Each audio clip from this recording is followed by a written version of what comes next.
So hello wizard विच और अनजान मगलू लोगों, जिन लोगों ने मेरा चैनल सब्सक्राइब नहीं किया है वो मेरे चैनल को सब्सक्राइब जरूर कर दे और मुझे इंस्टाग्राम पर जाकर जरूर फॉलो कर लेना। दोस्तों पिछले 10 दिन से मैं बहुत बिजी चल रहा था, जोधपुर गया हुआ था अपने भाई की शादी में, इसलिए वीडियोस भी थोड़ा डिले हो रही थी। लेकिन अब कोई भी टेंशन की बात नहीं है, सब चीज परफेक्टली हो गई है। तो अब मेरी वीडियोस टाइम टू टाइम भी आएंगी और इंटरेस्टिंग टॉपिक पर भी होगी। दोस्तों लॉर्ड वोल्डेमॉर्ट के हॉक्रक्स का राज सबसे पहले एल्बस डंबलडोर को पता चला और उन्हें यह भी पता था कि ग्रिफिंडर की तलवार से अब हॉक्रक्स नष्ट हो सकते हैं। तो मार्वेलो गॉड की रिंग जब एल्बस डंबलडोर को मिली तो उसे नष्ट उन्होंने ग्रिफिंडर की तलवार से किया, बट उससे पहले उन्होंने वो रिंग पहन ली थी क्योंकि उस रिंग में पुनर्जीवन पत्थर लगा हुआ था। उसे देखते ही एल्बस डंबलडोर के दिमाग में और कुछ नहीं आया सिवाय अपने परिवार वालों को वापस बुलाने के लिए, स्पेशली एरियाना को। वो बिल्कुल भूल गए कि ये एक हॉक्रक्स है और रिंग उन्होंने पहन ली, जिसके चलते लॉर्ड वोल्डेमॉर्ट ने जो कर्स रिंग पर कर रखा था वो एल्बस डंबलडोर को लग गया और उनके पास जीने के लिए ज्यादा समय नहीं बचा। बट क्वेश्चन ये है कि क्या लॉर्ड वोल्डेमॉर्ट को पता था कि रिंग का कर्स एल्बस डंबलडोर पे लग चुका है? दोस्तों first of all Lord Voldemort से बेस्ट जादूगर हॉगवर्ट्स में ऑलरेडी थे, लाइक प्रोफेसर मैकगोनेगर, प्रोफेसर स्लगहॉर्न। उनका भी ध्यान एल्बस डंबलडोर के हाथ पर नहीं गया। तो मैं ये कहना चाहता हूँ कि कोई भी जादूगर सारे जादू नहीं जानता है, तो किसी को कुछ नहीं पता था एल्बस डंबलडोर के हाथ के कर्स के बारे में।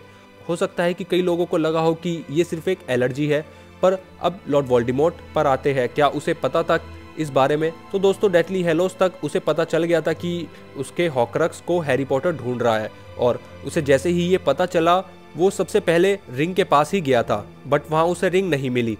तो क्या उसने सोचा था कि जो उसने उस पर कर्स लगा रखा था वो रिंग ले जाने वाले पे लग गया हो?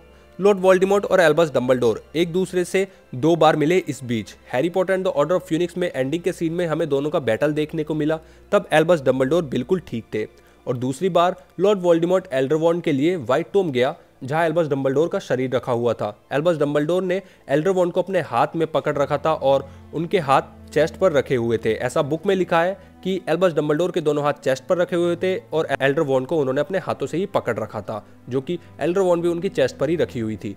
लॉर्ड वोल्डेमॉर्ट ने अपना हाथ बढ़ाया और उनके हाथ से एल्डरवॉन्ड को ले लिया। अब यहाँ पर एक बात ये नोटिस करने की है कि हो सकता है कि लॉर्ड वोल्डेमॉर्ट ने वो कर्स या फिर वो निशान एल्बस डंबलडोर के हाथ पर देख लिया हो। आई एम 100% श्योर कि उसने वो ब्लैक निशान जरूर देखा होगा, बट मैं ये क्यों कह रहा हूँ कि उसे उस निशान के बारे में कुछ भी नहीं पता चला होगा? तो दोस्तों मैं ये इसलिए कह रहा हूँ क्योंकि अगर उसे उस कर्स के निशान के बारे में पता होता तो वो हैरी पॉटर को कमजोर करने के लिए जरूर बोलता कि एल्बस डंबलडोर मेरी चालाकी से नहीं बच पाए तो फिर तू कैसे बचेगा। हम सभी को उसके एटीट्यूड के बारे में मालूम है। अगर उसे ये बात पता होती कि उसका कर्स डंबलडोर पर लग चुका है तो ये बात वो हैरी पॉटर से जरूर बोलता। बाकी आप लोगों का क्या कहना है मुझे कमेंट बॉक्स में लिखकर जरूर बताना। और ये भी जरूरी नहीं कि सभी विजार्ड विच को सभी कर्स और जादू के बारे में या जादू के इफेक्ट या परिणाम के बारे में पहले से ही पता हो सकता है कि लॉर्ड वोल्डेमॉर्ट को पता ही ना हो कि जो उसने कर्स कराया उसका इफेक्ट कैसे होता है, उसे उस कर्स के बारे में इतना ना मालूम हो।